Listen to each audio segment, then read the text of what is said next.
Es un momento de lujo. Un momento así, para mí, justifica toda una vida. Aunque el disparo es simbólico, yo no combatí, fue un disparo contra los ingleses que ya estaban ocupando el Monte Longdon. De alguna manera, yo siento que representé a los 200.000 civiles que se anotaron de voluntarios para ir a defender la soberanía argentina en Malvinas, cosa que ahora muchísima gente ignora.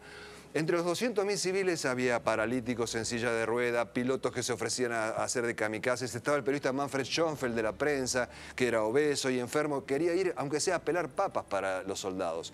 Entonces, de alguna manera, para mí es un gran orgullo que el teniente Caballero me permitiera hacer ese disparo en uno de los últimos días del combate.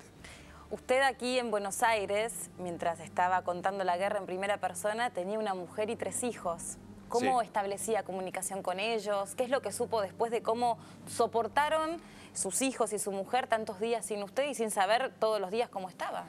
Bueno, en realidad sí sabían porque los que estábamos cerca de Puerto Argentino o en Puerto Argentino teníamos acceso a comunicaciones telefónicas, sobre todo yo que era periodista tenía que comunicarme con el canal, pero inclusive los soldados podían mandar telegramas gratis y a veces algunos soldados oficiales tenían la oportunidad de hablar por teléfono.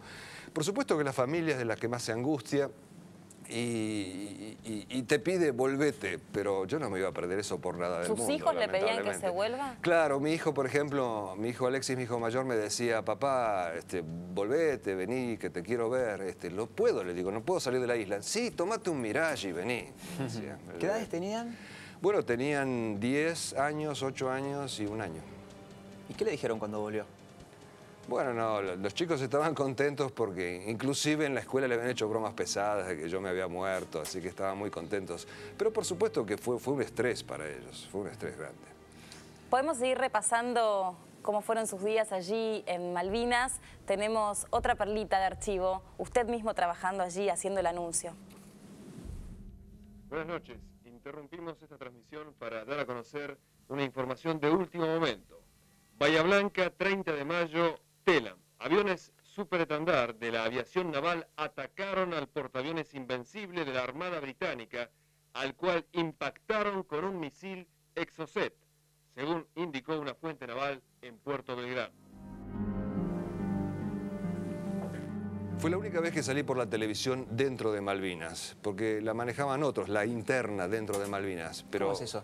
Claro, porque la televisión servía para pasarles películas a los kelpers. Queríamos seducirlos ingenuamente pasándoles películas de color. ¿Por los kelpers? Por los kelpers. Le debe haber dolido muchísimo porque a continuación lo dije en inglés. Fue el ataque nuestro al portaaviones Invencible que todavía hoy en día los ingleses niegan que ha ocurrido. Y en ese momento los kelpers en la televisión, ¿qué veían a partir del 2 de abril? ¿Qué se transmitía? Series norteamericanas y programas en vivo, por ejemplo, que hacía el padre Fernández, un capellán de Malvinas que hablaba obviamente de cosas espirituales y religiosas. ¿Todo en inglés? No, no, en español. Él no hablaba en inglés. ¿Y las series? ¿Era a partir del 2 de abril? Las series, había series en inglés y series en español. ¿Y con qué espectro cultural se encontró cuando hablaba con los kelpers, recorriendo las casas? ¿Podía hacerlo? No existía tal cosa. Los kelpers son pastores muy elementales, muy rudimentarios.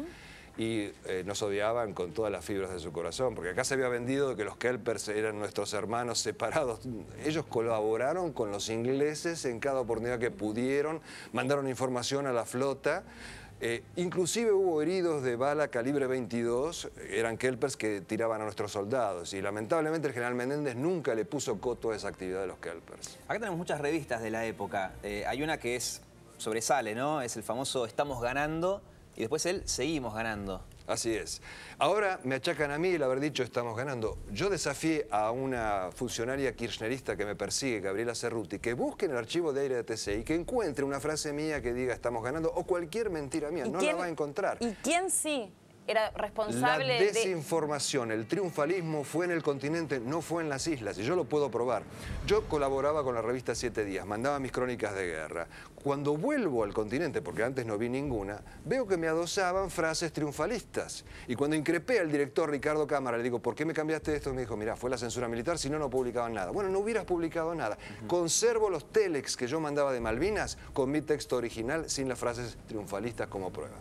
Y acá está Gómez Fuentes, ¿no? Hombre que la revista Humor en ese momento retrata con muchos pelos en la lengua. Él era el conductor, vamos a contextualizar para los más jóvenes, del noticiero para el que usted hacía los reportes. Claro, pero nosotros teníamos dos funciones completamente distintas. Yo era un reportero de guerra. Él era un comentarista político. Cuando yo llego al canal el 2 de abril y le digo, ¿mandaste a alguien? El productor me dice, no mandé. ¿Cómo no mandaste a nadie? Bueno, no, Gómez Fuentes tiene que conducir la batalla política. María Larreta es mujer, Chocrón tiene asma. Fue cuando yo dije, mándame a mí.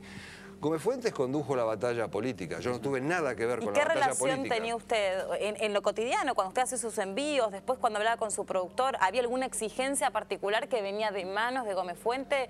Un periodista... Nunca nadie me dijo, ni antes de la Guerra de Malvinas, ni después de la Malvinas, qué es lo que yo tenía que decir. Claro, usted lo decía, pero el 95% no llegaba, dijo usted recién. Dije todo lo que vi, tampoco vi mucho. Por ejemplo, ahora se habla mucho de los estaqueos. Yo que anduve muchísimo entre los soldados, nadie me contó de un estaqueo durante la guerra. No tengo dudas de que sí los existió, pero como cosa aislada. Acá se ha querido vender los estaqueos como un plan sistemático de exterminio de conscriptos, una cosa absurda. Un sistema de castigo, se decía, era pero sistemático. Los estaqueos eran resultado de la imbecilidad de algún determinado sargento o oficial que nunca falta. Hubo un soldado, por ejemplo, el Mono Vélez, que me contó él es un activista que defiende los derechos de los soldados conscriptos, me contó que un oficial lo descalzó y lo desnudó en medio de la turba por castigo, por una pequeñez. En ese frío terrible. Se hubiera muerto seguramente, pero vino otro oficial y dijo, ¿qué hace? Vístase, y lo salvó. Claro. Hay imbéciles hay en todas partes, pero son la excepción. Y fue una excepción en Malvinas también.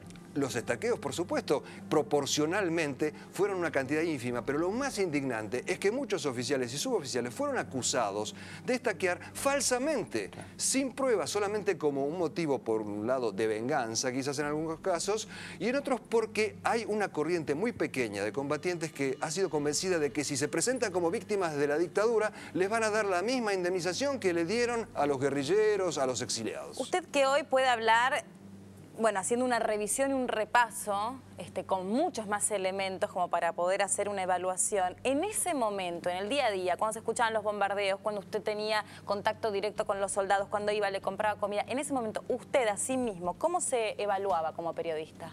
Yo hacía todo lo que podía y creo haber cumplido con mi deber de periodista y de argentino a conciencia. Habré hecho muchos errores, me habré equivocado, nunca mentí a designio y siempre busqué la acción. Porque además, quizás algún día ustedes lo vivan, el periodista en un lugar de guerra, cuando todo el mundo se esconde porque hay una alerta roja y se mete en los pozos, es cuando uno sale a filmar. Además, mi camarógrafo no usaba casco porque una cámara en el hombro es difícil con casco y yo tampoco usaba casco. Nosotros siempre buscamos cubrir la acción, siempre. Malvinas, ¿es equivalente al proceso?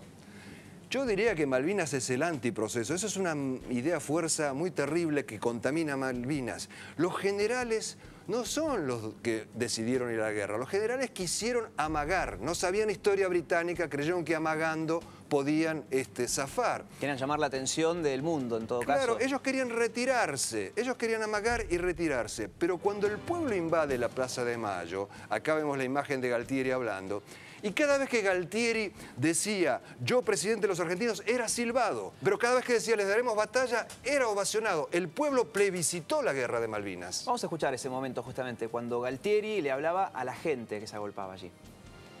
El mundo, América, es un pueblo con voluntad decidida como el pueblo argentino. Si quieren venir, que vengan, les presentaremos batalla. ¿Usted como periodista también cubrió este anuncio de Galtieri? Estaba en Comodoro Rivadavia, pero en vivo cubriéndolo. Y yo oía perfectamente lo que no se siente acá, los silbidos cada vez que él decía yo presidente y los aplausos cada vez que decía les daremos batalla. Pero hasta último momento los militares argentinos, los generales argentinos trataron de no ir a la guerra. Inclusive no abastecieron a los soldados, mandaban un regimiento y no mandaban los morteros, no mandaron las planchas para alargar la pista, no mandaron los cañones que teníamos producidos. Sabotearon nuestro triunfo en la guerra de Malvinas.